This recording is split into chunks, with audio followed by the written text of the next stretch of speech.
So now we looked a little bit on law and justice, and I'll tell you this is literally as basic an introduction. I think these are the big picture things.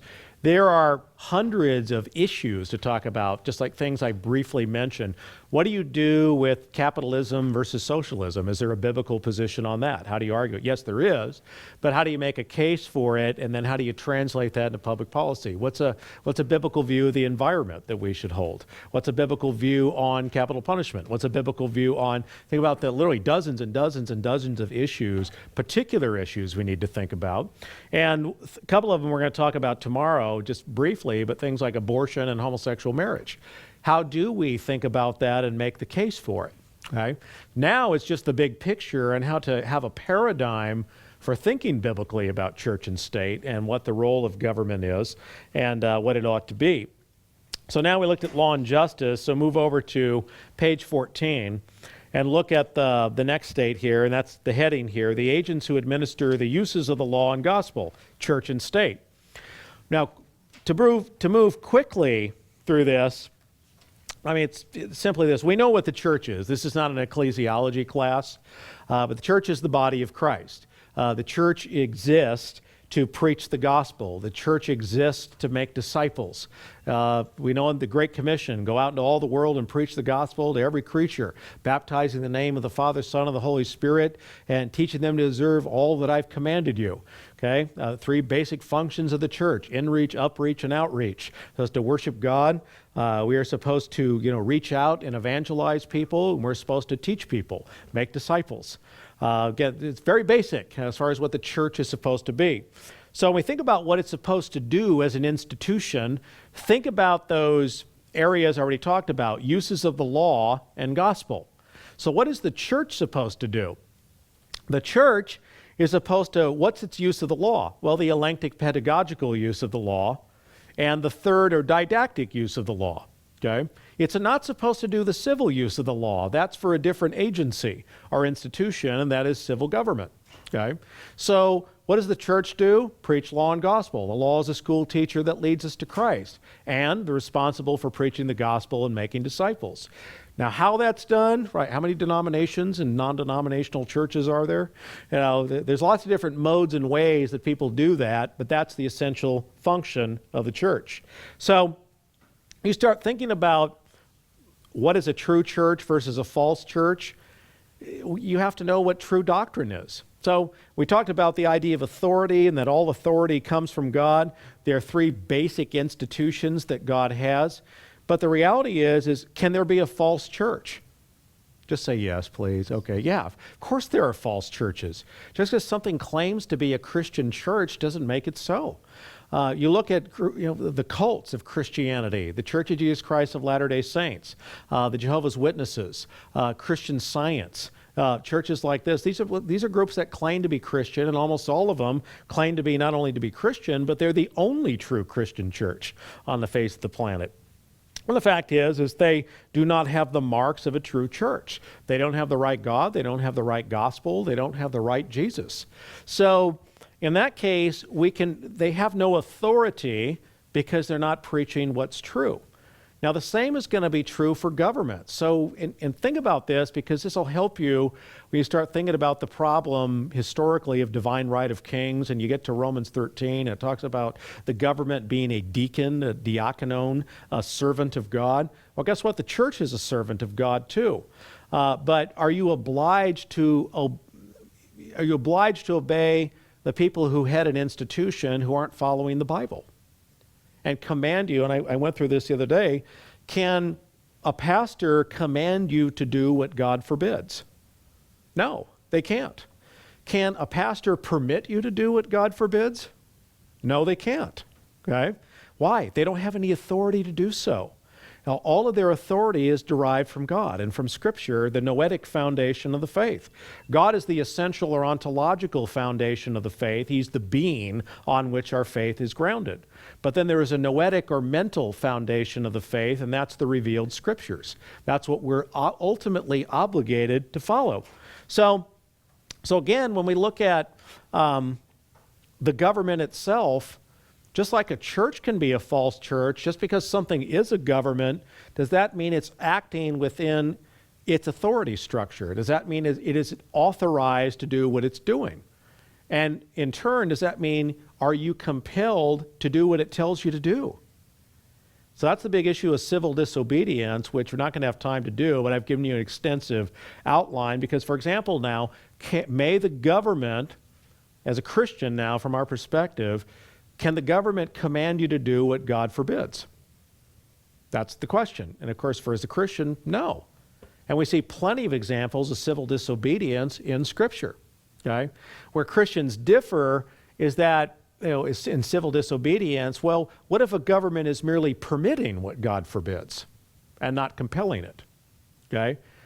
Still, let's see, is that a government that's acting within its proper authority?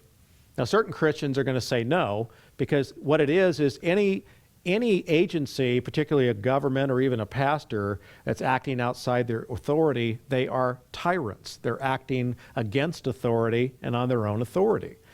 So they've restricted true liberty and permitted or compelled evil. So it's about tyranny and liberty, all those things. And we're here to follow God, and only God has authority to do these things.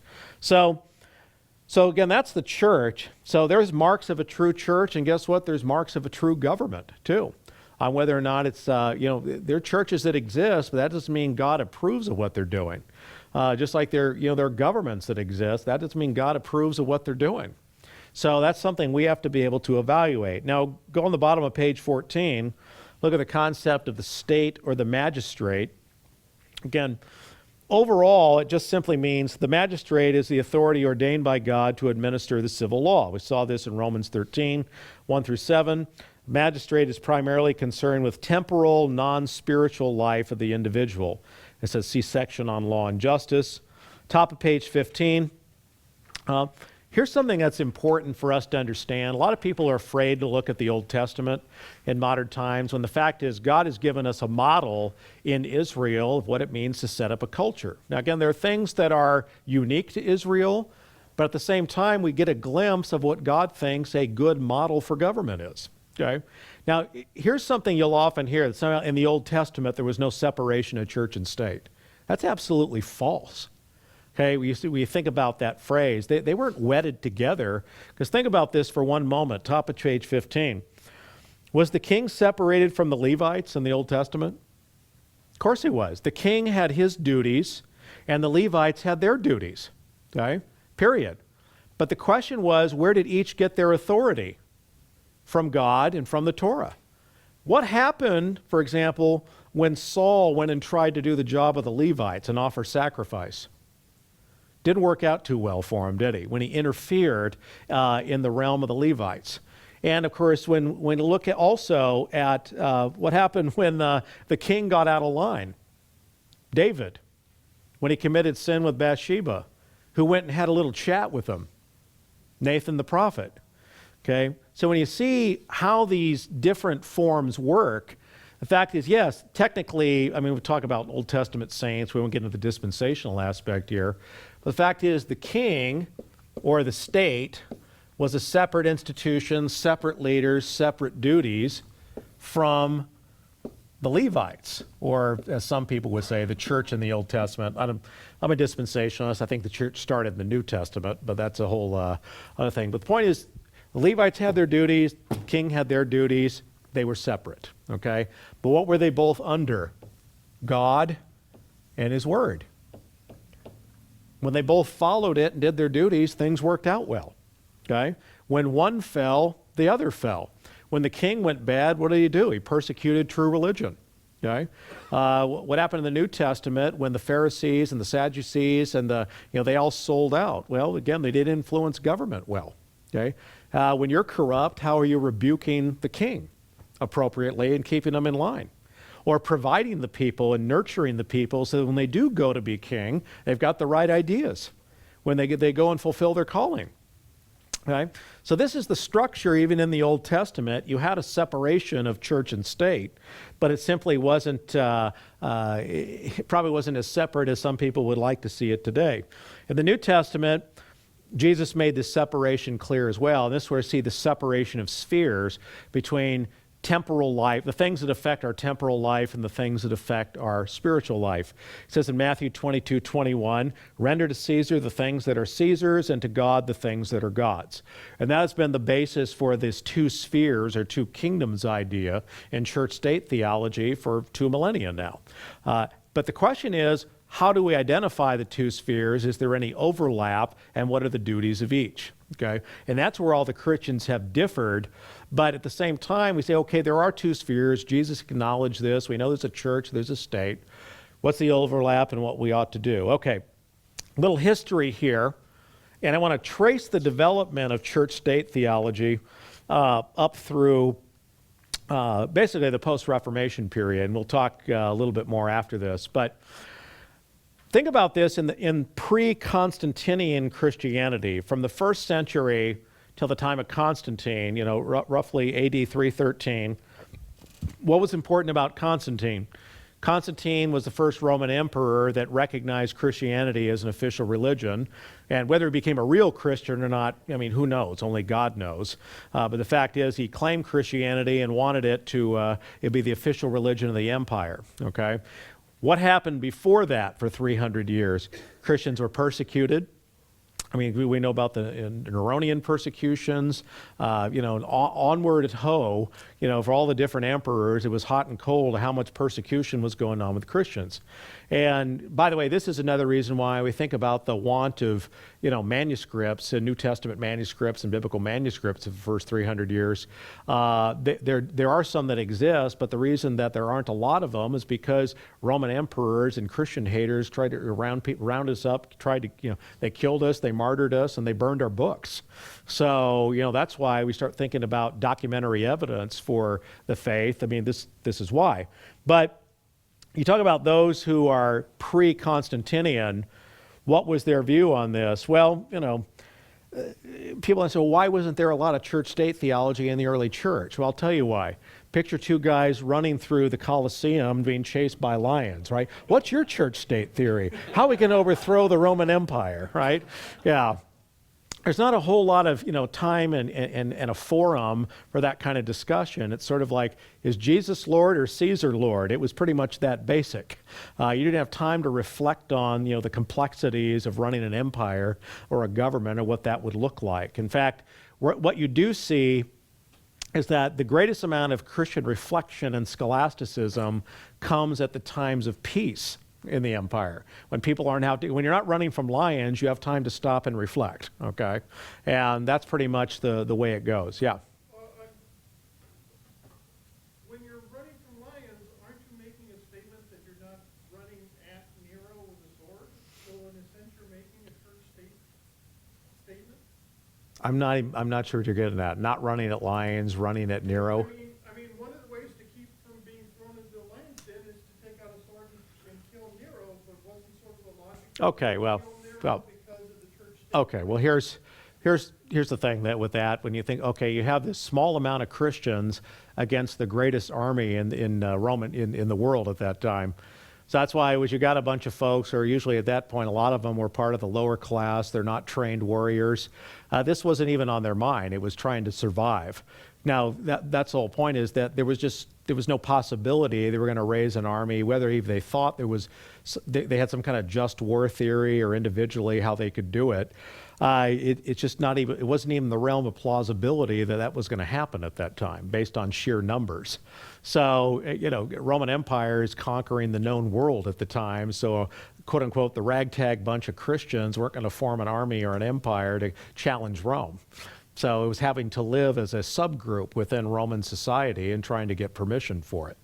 So, now again, that's what you raise, though, is a point. Well, if you had sufficient numbers, then when is violence okay? And again, when do you commit violence to be able to restrain evil? Okay. Now that raises, again, what is classically known in Christian ethics and theology as just war theory. Okay, and how you deal with that. So, and at that point, you just handful of people aren't going to be able to have a just war against the Roman emperor when they're, running through the Colosseum. So, real quick. The record just say that, for the first 300 years, the church was pretty much pacifist, but then when they sort of get into power, then they developed the just war theory. well, I wouldn't say they're pacifist. What I'd say is that the fact is that you simply did not have governmental structures and enough Christians to be able to even think about it, because there's so many off and on persecutions going on in the Roman Empire. The point is they're thinking about survival. They're thinking about when you have the Marcionite heresies, the Gnostic heresies, and all of these early heresies. I mean, forget trying to run a culture. They're trying to keep the church pure. Okay, because they're trying to, what are the real gospels as opposed to the gospel of Thomas, the gospel of, all these other Gnostic gospels. So they were, for the ones who weren't being thrown to the lions and persecuted, these were the leaders were thinking of how do we keep the church pure, and they were having conferences on, how to make sure that we keep Trinitarianism straight rather than have, end up with modalism or Unitarianism or something like that. Seems like right after that period, as soon as they do get in control, that they formed the just war policy, and so that they weren't true pacifists to begin with. Well, yeah, I don't think you could, well, as far as being pacifist, again, there are probably some who were, but a lot of that was, there was a lot of eschatological thinking going on in the early church, because look, this looked like it's apocalypse time. I mean, we're being killed, we're being impaled alive on poles, and uses torches in, Nero's feast. So at this point, it was like, okay, it's eschatological. It's Satan's got a hold of the world, and we're just hope for escape at this point. So the idea of taking over, what for a lot of folks it just wasn't even a possibility for them. Yeah, and that's why let's just get martyred and go to heaven, and let's just be done with it. I'd rather do that than be tortured. So that's what's going on in several folks' mind.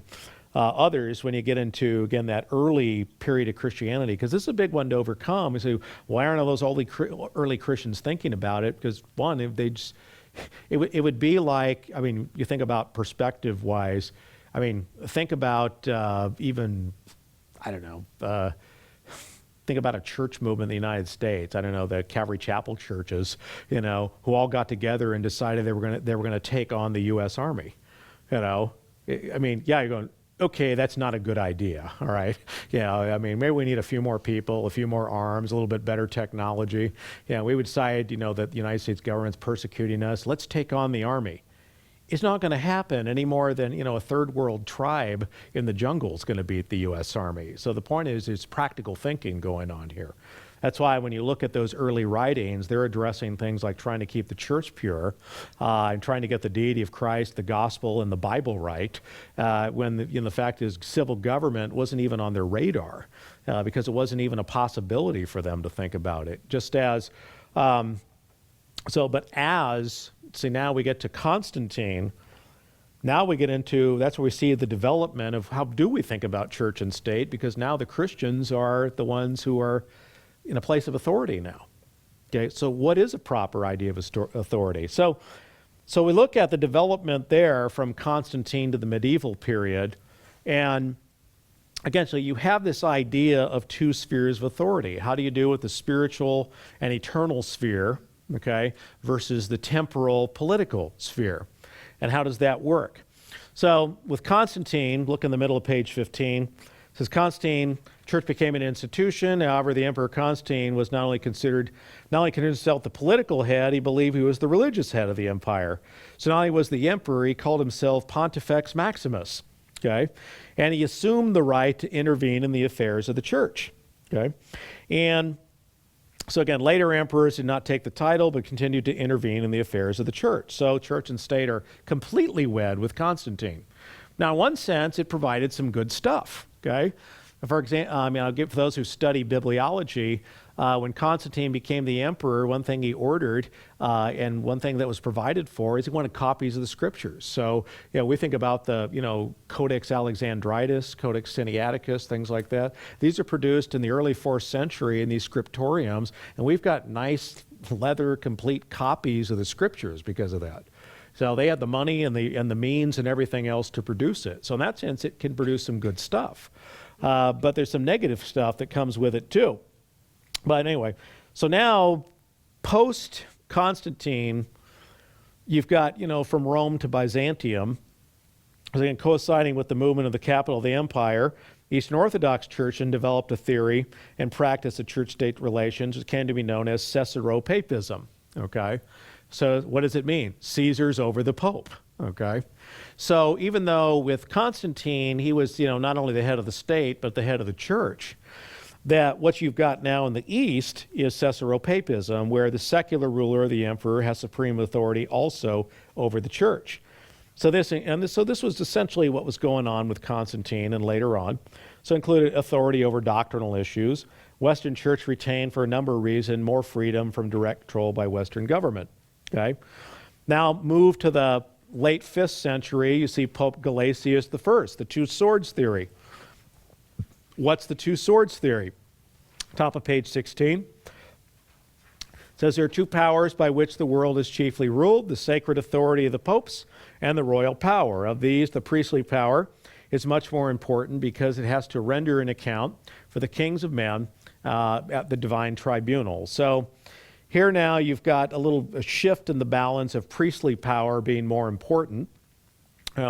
And so the church starts to gain more power. Where the state had more power to intervene in the church, now with the growth of the church as an institution, now head archbishops or papas or patriarchs, the popes, and their regional patriarchs in different areas, you start to see more influence in temporal life as priestly ministry starts to increase in its importance.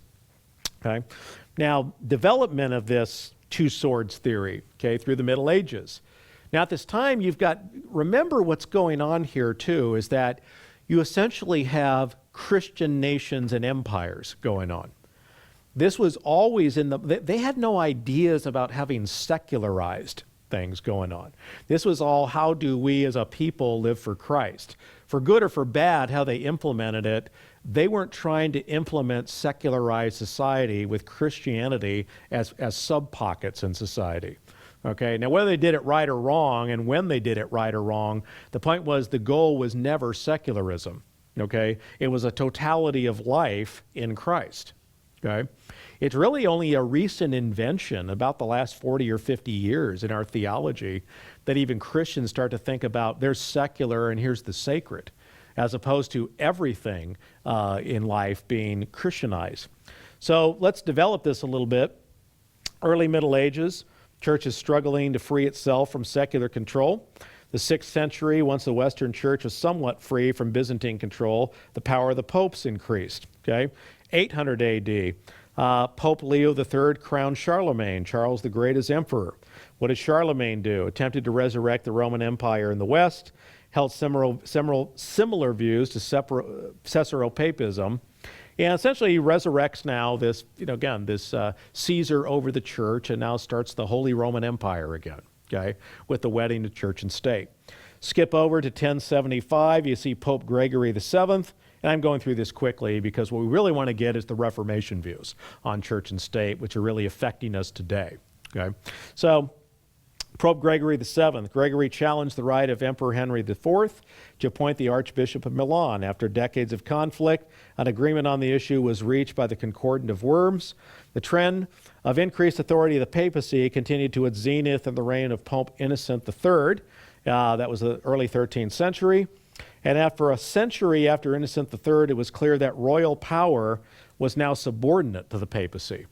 That was the strongest and most powerful time of the Roman papacy, because now instead of Caesaropapism, now you had Papo-Caesaroism, okay, where essentially the Pope was doing this. And by the way, when you see this stuff, who's in charge? This is very symbolic. You see this in a lot of the movies where it's always where you see a religious person giving the king his crown. Okay, that's symbolic. See, who's imputing or conferring authority? See, is it the state giving the church authority, okay, or is it the church giving this particular ruler authority? Okay, and again, that's a symbolic act when the priest or the archbishop or someone crowns the king or the civic ruler, because it's symbolic of who's conferring authority on whom. In other words, who's first in rank to do that. So you see that the symbolism. All right. Decline of papal power from 1309 to 1517. We're basically moving to the last stages of the medieval period. And we see as this is what Martin Luther called the Babylonian captivity of the church. We see the great papal schisms. At some point, what you see are there's 2 or 3 different popes at the same time. We see the corruption in the papacy increasing. People are buying and selling, because of the increased ability and wedding of church and state, and all sorts of nonsense. And you read about this in the books that we've given to you. The point was people are buying and selling, archbishop positions so they could have political power in the land. So you had a great deal of corruption, which also went along with the poor theology of the time. So to the point where, again, at the time of the Reformation, Martin Luther, as we move into 1517, we think about this. I want to give you an illustration here that will help you understand how government and proper religious freedom can help the church, okay? I'll start with this, and I mentioned this yesterday, but I want to give you a reminder. How much gospel ministry is going on in the Middle East right now? Okay? Saudi Arabia, Iran, yeah, not a lot. But that's where Christianity began, but now it's suppressed. Right? When you think about we as Protestants, so you think about, all right, the church was corrupt. But what was the problem with trying to reform it? Okay? For example, how many of you know John Wycliffe? That dude who started the Bible translating thing, right? John Wycliffe, 13th century, great mind. Wycliffe, you think about it, he started a Reformation. Now the Church of England liked him because he was an English guy. Well, when he died, his followers tried to continue it, but they were stamped out. They were put to death as heretics. Okay? Couldn't continue. Martin Luther, when he began to protest what was going on in Roman Catholicism, the corruption going on, the buying and selling of archbishop positions, but particularly the initial thing that started the protest was the sale of indulgences. Okay? Bishop Tetzel was running around Europe, selling salvation, selling time out of purgatory. And of course, the Luther, that doctor of theology and monk, said, gosh, if the Pope just knew about this, he'd put a stop to this. This is horrendous. And he contacts the Pope, and he gets a little papal note back that says, "Hey, Marty, shut up." Okay, just to translate it into the vernacular. And so, of course, Luther's response was, as we see it, "I don't think so. I will go post my theses, 95 of them, on the door of the Wittenberg Chapel." Yeah, so he does that. And again, we see the protest begins, and that's where we see protesting the sale of indulgences and so forth. But here's the important thing to understand. Why did Luther succeed where other pre-Reformation reformers fail? Now, yes, Luther was brilliant, he was bright, he was bold, but there's a very important factor here, and that was the prince in his area, Philip the Elector of Saxony, would not allow him to be put to death. They would not allow him to be arrested and to be put to death. He thought it was his duty as a Christian prince to give him protection and freedom to make his case. And because of that, what did you do with that open public square for the gospel? He was able to, one person was able to start a revolution that changed the world. Okay? But why could he do it where others failed? And the answer was you had an open public square to debate your case. Okay? And so that's why we start thinking about this. Why is it that, again, Saudi Arabia is not having evangelistic revivals going on? And the answer is there's complete suppression by the government of Christianity. So those are the kinds of things we think about the relationship of, we think about accomplishing the gospel. How many souls today are saved because of the freedom that this one prince gave that allowed Martin Luther to continue his work? And think about the growth that continued after that. So we think about, is having good government part of doing good ministry for the church? You bet. So having that kind of religious freedom, how many souls will hear the gospel because of religious freedom as opposed to not when it's suppressed? Okay? It is heaven or hell at stake. Also, just on another note, what are some ways you can love your neighbor as yourself? I don't know. It seems to me like a fair and just and good society that restrains evil. If you can reduce the number of murders, rapes, burglaries, robberies by having a free and just society, if you can produce a society that produces prosperity and affluence, does that help love your neighbor as yourself? Sure it does. So there's lots of ways we start thinking about how government helps us with our gospel mission. Absolutely. So, all right, for the rest of it here, real quick, and because I got about 10 minutes, and then I'm going to have to turn it over to Dr. Waller. The prince's name? Frederick, the Elector of Saxony. Okay, and again, there's a great. I encourage you. There's a recent movie that came out on Martin Luther. I didn't like it as much as the 1953 version. If you can get the 1953 version, it's a much better look at Luther and basically the Reformation and how these things actually worked. So it was quite interesting. The 1953 version, just as a side note, a lot of the actors actually look like the original people. I mean, Luther looked like Luther, Erasmus looked like Erasmus, and it's quite an interesting. Not that I have any personal visions of these things, but at least by the medieval paintings of it. The Empire special that was on PBS, 3 or 4 years ago, narrated by Liam Neeson. I thought that was brilliant. I don't know. I haven't seen that one. I saw the movie version. You should at least see it so you can recommend or dislike. Okay, well I'll let you recommend it for that. So that's I think it was excellent. okay. Very good. Martin Luther, and narrated by Liam Neeson, the Empire special. Well, if it's Liam Neeson narrating it, right, it's got to I mean, come on, you got a Jedi narrating Martin Luther. I mean, how can you go wrong with that?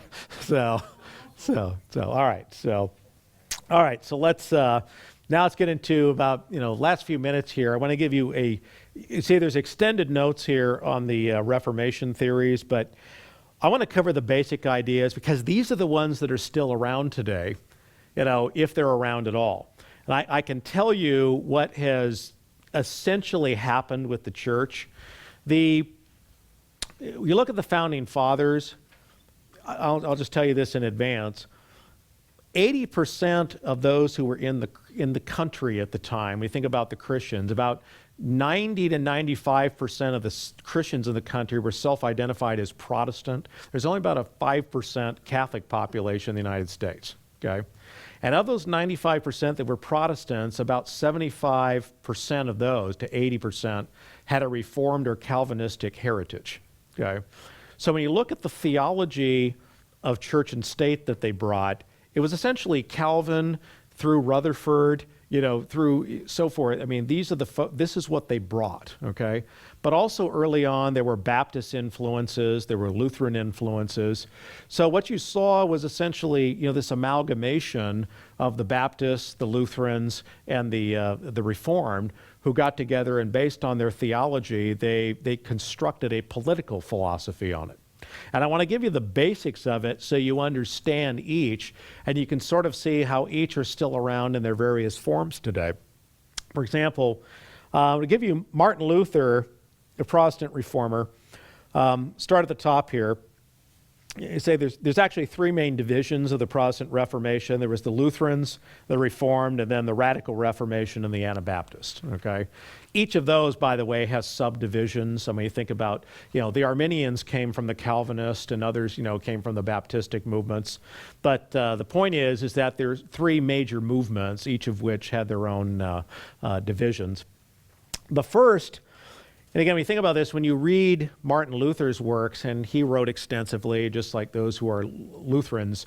And by the way, Lutheranism is a proper term because the Lutherans say, in effect, you have to trace a teaching back to Martin Luther, okay? And that's going to make it Lutheranism. Calvinism is really a misnomer because Reformed theology really starts with Calvin, but a lot of people end up disagreeing ultimately with Calvin within the tradition of Reformed theology. So even though it's called Calvinism, that's sort of different from the way Lutheranism would be handled. Same thing with Arminianism. Yeah, James Arminius had his views, but there's about a half a dozen to a dozen different variations on Arminianism afterwards. So that's the... So as we use these terms, just remember they're quite generic, except for with Lutheranism, it should point back to Luther. But Luther had what he called, it was a two kingdoms theory of government, which also was true of most, based on, we think about the two spheres approach, talking about render to Caesar the things that are Caesar's, to God the things that are God. How does this develop in the thinking? Well, in Martin Luther's two kingdom theory, let's work through this pretty quickly.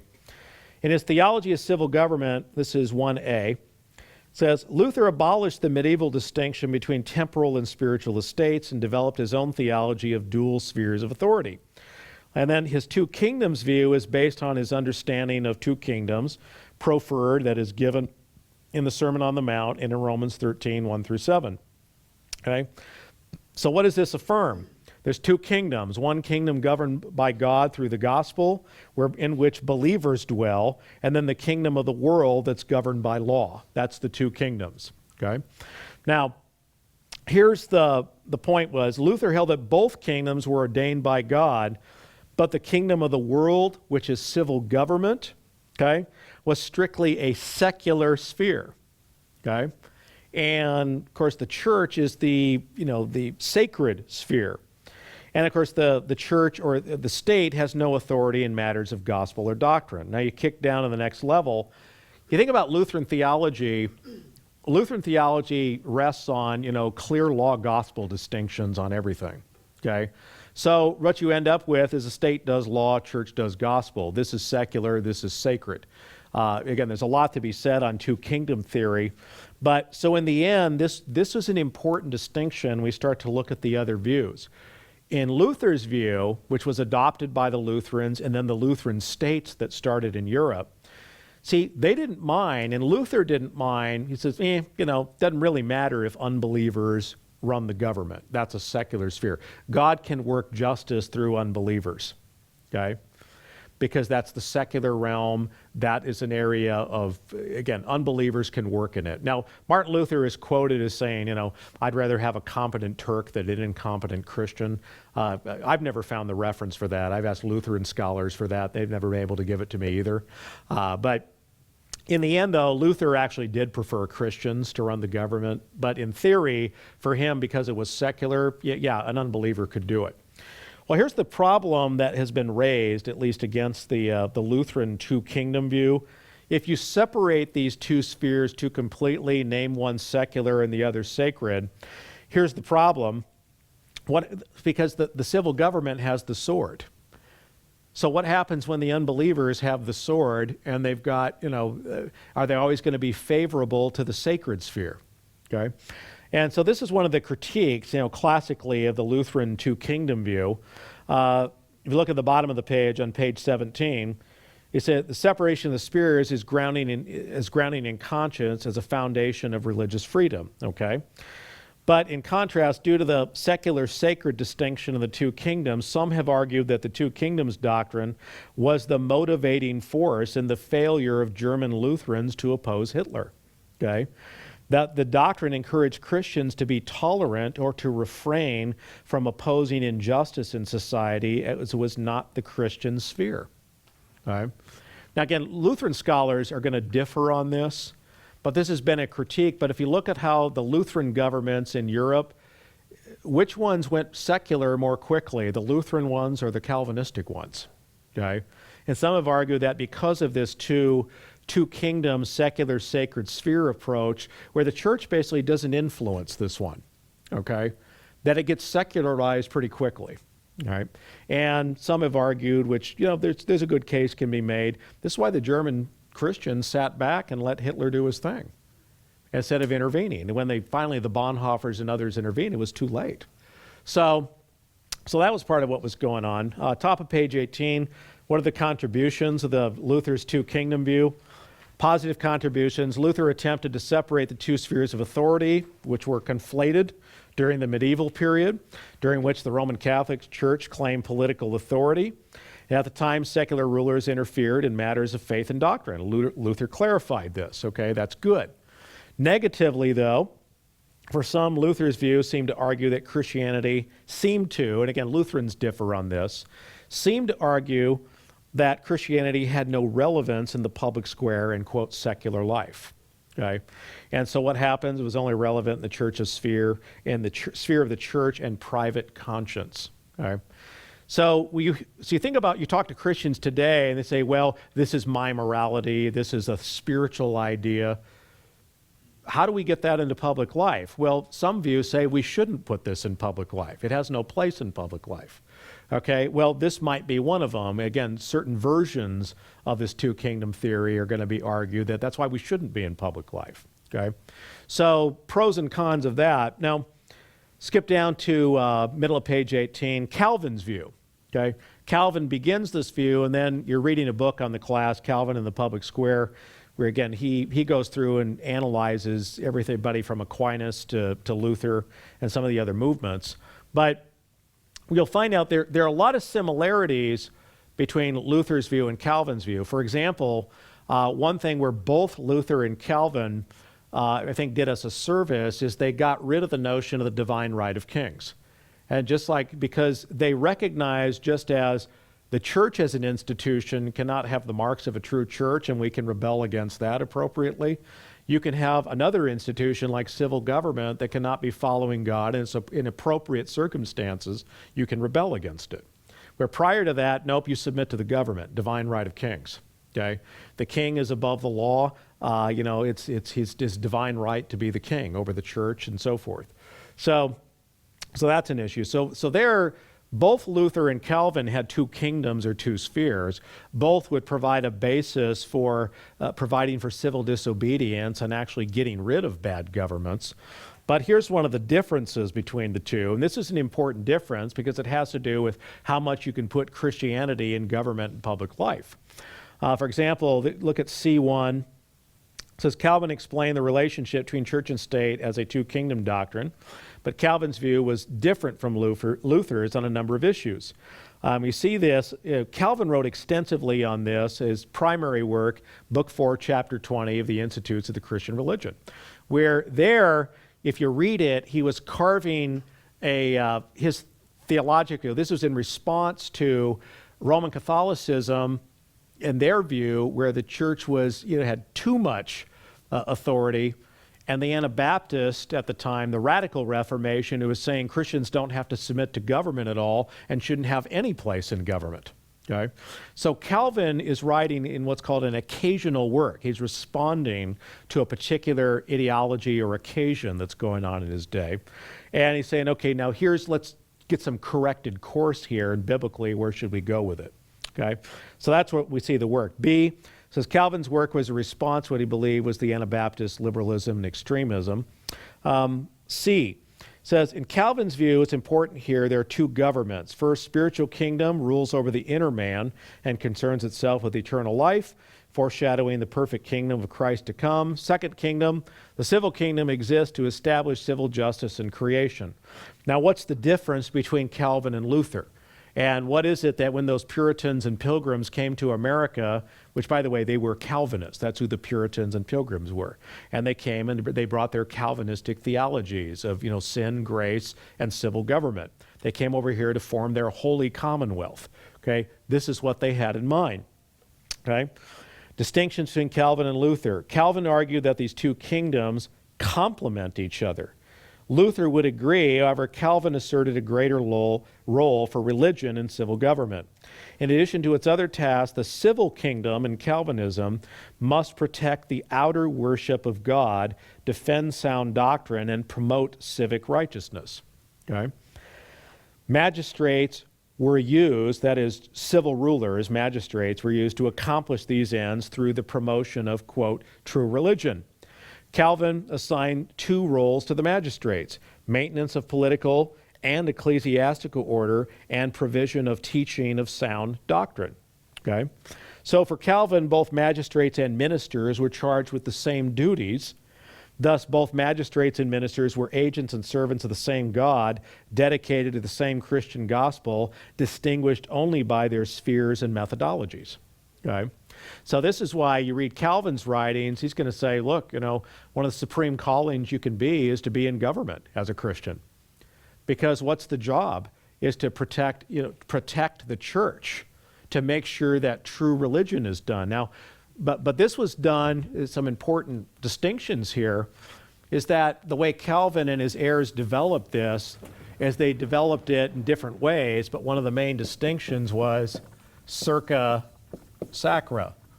The government was around the sacred, okay? It didn't directly intervene in the church, but that magistrate also had to be a true Christian and understand what it meant to protect true religion, okay?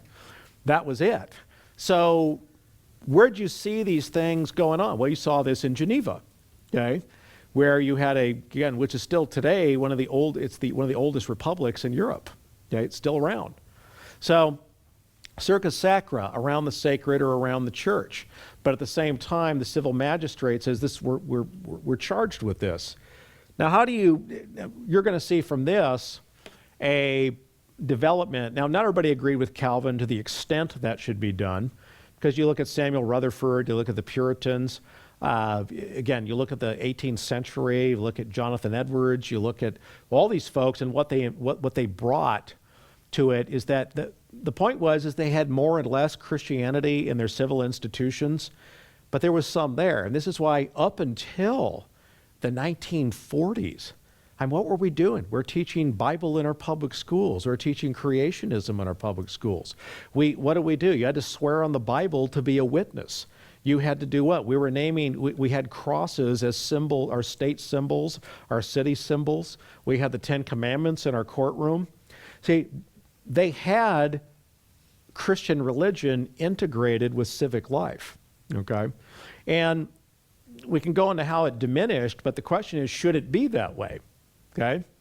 Now, I want to take a moment here, and I'm going to have to break in a couple of minutes and give Dr. Waller the floor, so I'm a little over time here, is the thing about this, forget all the big stuff and just think about it this way. Let's say you and 10,000 of your closest friends, you bought 1 million acres somewhere and you decided, we're just tired of this junk, okay? We want to go start over, okay? So you invited all your friends who are born-again Christians, and you have some who are developers, construction people, city planners, and everything else. And you say, you know what, first and foremost, though, we're Christian people. You go buy your 1 million acres, you subdivide it, you do everything, and now you bring people in, okay? All right. So now you set up a church, you're building houses there, now you have a Christian community going on, all right? Now, to service the community, obviously you need a donut shop, okay, right, and you need a gas station, and, and because Christians aren't entirely sanctified, you hire a private security force to go around and ensure that, those infidels that are sneaking in here, not following the way of the Lord, they're not doing what they're supposed to do in the community. And of this group of people, the pastors are busy, so you decide that, you get together and you decide, let's just get a group of people who can hear cases against one another, and so you create some kind of justice system. And, by the time you're done here, what do you have? You have something that looks like a whole Christian civil community. And by the way, you can do that. You can buy private property and do all of this. And let's say you decide you all don't want to homeschool your kids, you want a little free time. So you decide you want to hire someone to have a school, but what's taught in the church is going to be reiterated also in the school, in English and math and social science and, all these other things. Okay, anything wrong with that scenario yet? Now you incorporate and you're a city. Separation of church and state, okay? But see the problem? Okay, when you think about just living in a Christian community, well, this is what was going on with the Puritans and the Pilgrims. They went on and they got property. They started a community. What they taught in their schools matched what was going on in the church. They had businesses. They had, tribunals where they tried to do justice. And it's only what do you have? And I'll finish with this and move on. But the more and more, this gets into the need for the church to keep reproducing Christians in every generation. If you're going to become a citizen, have a say in that. And it's a big issue of immigration. Who do you let into the community? See, what happens now when the Muslim moves in here? What happens when the atheist moves in and says, I don't like what's going on? Well, read Genesis 11. There's plenty of other, quote, people groups you can go join if you don't like the one we have. All right?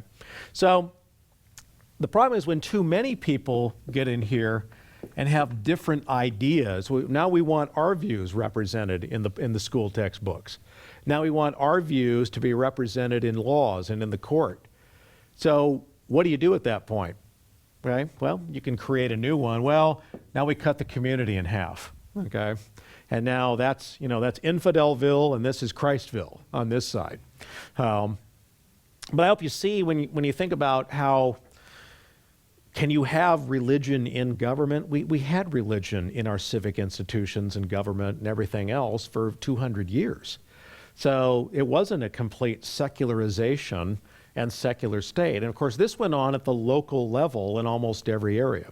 Okay? Even good old Mr. Separation of Church and State himself, Thomas Jefferson, when he was president, again, he appropriated money to send missionaries to the Native Americans.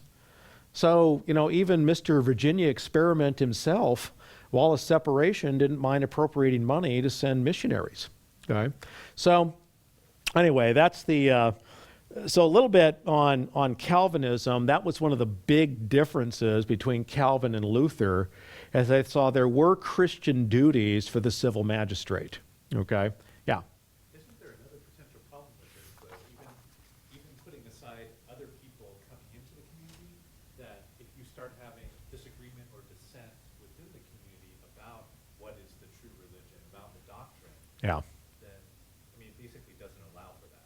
Those people get imprisoned or kicked out. Well, yeah, and that's the problem is there's literally hundreds of different ways to discuss what to do here. It's whether or not it's just lack of participation. We don't teach your view in the public school versus, very few places in American church history you're going to be jailed for, having wrong doctrine. So, case in point, and we got to stop now, but for example, the Mormons, for example, when they came up with polytheism and all this stuff, they weren't in prison for their false beliefs or anything, but they weren't. Some Mormons were in prison for practicing polygamy. Okay, yeah, because guess what? Polygamy was forbidden by law, and that's for a whole other discussion when we think about what religious freedom is. How much of it should be in government? We'll get into the founding stuff later on. But as I said yesterday, when you got to the founders, you didn't have these institutionalized religions. What you had was general Christianity that was accepted by the culture. So, but not Islam, not infidelism or anything else. So, all right. When I start up tomorrow, I'll give you a quick couple of notes on Anabaptism. But if you want to see the original Anabaptist theology, look at the Amish. Okay, and how they live. It's basically there. It's not two kingdoms; it's two worlds. It starts out there's Satan's world and there's the church's world, and we don't want anything to do with Satan's world. Okay, now that's Anabaptism, and then the General Baptists after that through the English. Essentially, what they want is complete and absolute separation of church and state. Where in effect they wanted to live separately. They acknowledged that there was supposed to be civil government, but what they want is strict and absolute separation. Okay, which was guaranteed. So, all right, we'll go ahead and turn it over to you, Dr. Waller. Biola University offers a variety of biblically centered degree programs, ranging from business to ministry to the arts and sciences. Visit biola.edu to find out how Biola could make a difference in your life.